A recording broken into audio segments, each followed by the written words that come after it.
Lo conocía como era un reconocido representante de la Iglesia Argentina, pero tuve un contacto más personal y tengo la fecha, te puedo decir la fecha precisa, el 10 de abril del año 2001. Ahí nace la idea de este libro. Esto es importante decirlo porque en ese momento era inimaginable que él se convirtiera en papa. Yo en ese momento presidía la Asociación de Corresponsales Extranjeros.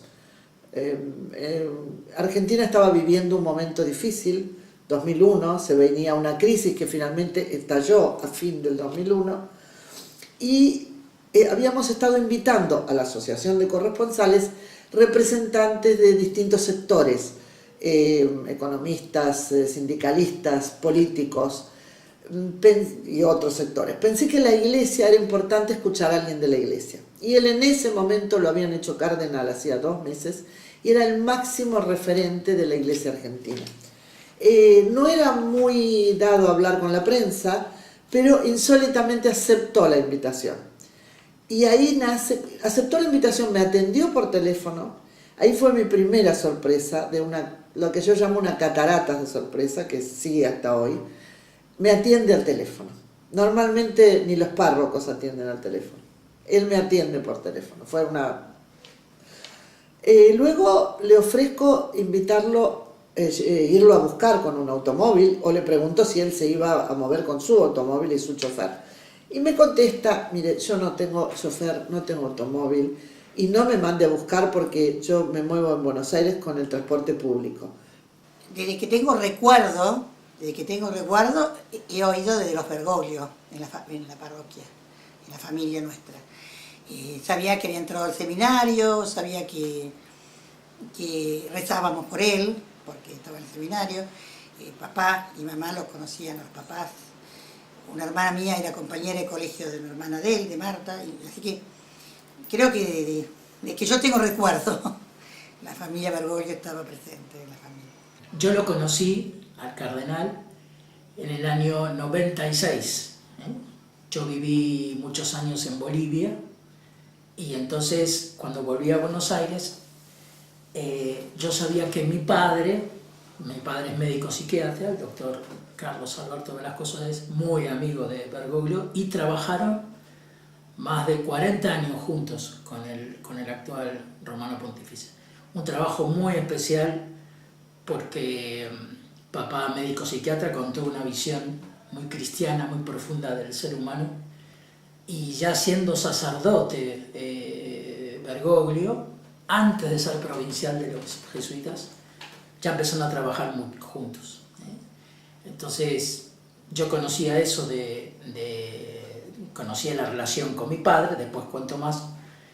Entonces, cuando volví de Bolivia, me habían pedido en Bolivia unos escritos sobre todo el tema de paternidad responsable, ¿no?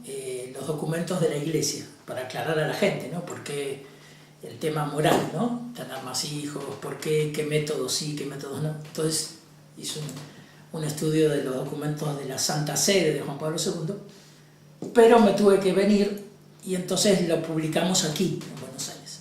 Y mi padre le dijo, le vamos a pedir a Bergoglio el prólogo al libro. Mira, él es una persona simple, sencilla, afectiva, sensible. Creo que lo que más me impresionó es su sensibilidad. Es muy sensible, muy cercano, como lo ve la gente ahora, pero a su vez tiene una gran firmeza de carácter. Es firme en su carácter, firme en las cosas que cree. Y acá me voy a remitir a una definición que hizo públicamente su hermana, su única hermana viva, María Elena, que lo definió puño de hierro en guante de terciopelo. Es decir, es una persona con una gran firmeza de carácter, pero a su vez sensible y con mucha ternura. un rasgo muy característico suyo es la autenticidad. Es una persona auténtica que transmite lo que lleva en su corazón. Desde un punto de vista humano, me parece que es una persona muy inteligente y con sentido del humor, quizá un poco irónico, un humor irónico, por lo menos es lo que yo notaba en el trato conmigo. Bueno, creo que es un hombre de una gran fe, de una gran confianza en Dios, de mucha humildad y mucha austeridad, pero diríamos con una gran autoridad, es decir, con humildad pero con austeridad, es decir, con autoridad, es decir, una persona preparada para tener autoridad.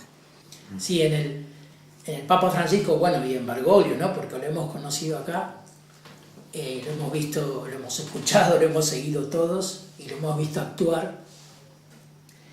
Primero, realmente la fe, ¿no? Una fe muy fuerte, porque y se veía un hombre de oración. Él hablaba poco, las homilías son como ahora, son de 5 o 7 minutos, muy poco, muy claro, y realmente iba al fondo a la cuestión, ¿no? Un hombre de mucha fe, muy político también, es un gran político como ahora lo pueden ver en el mundo. La otra unidad de esa es la valentía, ¿no? Mucho coraje, mucha valentía, bueno, se lo ve, ¿no? Ahora, tiene mucho carácter. Y entonces, acá en Argentina realmente él era uno de los grandes denunciantes de las injusticias, ¿no? Bueno, la juventud es interesante, esto es importante. Él a los 13 años lo llama a su padre, está contado en el libro, esto me parece fuerte, y le dice que es una frase, es hora que comiences a trabajar. Y a los 13 años su padre le consigue su primer trabajo. Y desde los 13 años él iba a trabajar a la mañana y al colegio a la tarde. Bueno, yo creo que la clave está en ese 21 de septiembre, cuando va a la iglesia de San José de Flores, su parroquia, tiene el deseo de confesarse y allí en la confesión se da cuenta que Dios le pide que le entregue toda su vida. Me parece que eso es lo que le llenó la vida de la juventud de Bergoglio, el sentido de su vocación, su llamada a entregarse, y que siempre fue fiel a esa llamada, aunque él cuenta que a veces tuvo alguna duda, alguna tentación, algún enamoramiento, etcétera, humano. Él tenía una clara visión de lo que debía ser la iglesia, una iglesia diferente de lo que era. Él la definía una iglesia que sale al encuentro de la gente, una iglesia no autorreferencial. Es la iglesia que está proponiendo ahora al mundo, y me parece que esto es lo que valoraron los cardenales, además de su gran actitud de pastor, de su capacidad organizativa, pero lo que más deben haber valorado es esta visión de la iglesia del futuro. Encontré al muy poquito, que en la misma semana que lo nombran, sale el Espíritu Santo, lo elige Papa, encuentro en un mueble viejo una carta de un tío abuelo mío, Alfredo Palacios, gran político argentino, socialista, y que habla como premonitoriamente de un papa como es y entonces se lo envío. Es increíble en el año 1905 escribiera eso, y que yo lo encontrara en la semana que lo nombran papa. Y bueno, podemos ver, y bien, ¿no crees, niña hermosa, que si los pontífices máximos abandonaran ese fastuoso Vaticano y con él el trono para seguir a los pobres, a los que tienen hambre, a los que tienen sed, a los que sufren prepotencia, dolores e injusticia, buscando de esta manera el retorno al cristianismo primitivo, recién serían dignos de representar al tierno Jesús, toda caridad, toda dulzura, que huía del lujo y se mezclaba entre lo miserable y hambriento? Oh, si tú lo crees. Tal vez, hermosa niña, como estamos de acuerdo, ves como estamos de acuerdo en la creyente, como por ironía envió la estampa de Blejo Anciano, y el revolucionario joven, de quien oíste hablar como de un incrédulo terrible. Como que anunciaba a Francisco después de más de 100 años. Muchos medios de comunicación están centrados en los cambios que va a haber con el Papa Francisco dentro de la Iglesia. Seguramente va a haber muchos cambios, pero quizá no se ha subrayado suficientemente toda la exigencia que tiene el mensaje del Papa, que tenemos que salir de nosotros mismos para servir a los demás, que tenemos que dejar la comodidad, el egoísmo, el espíritu consumista.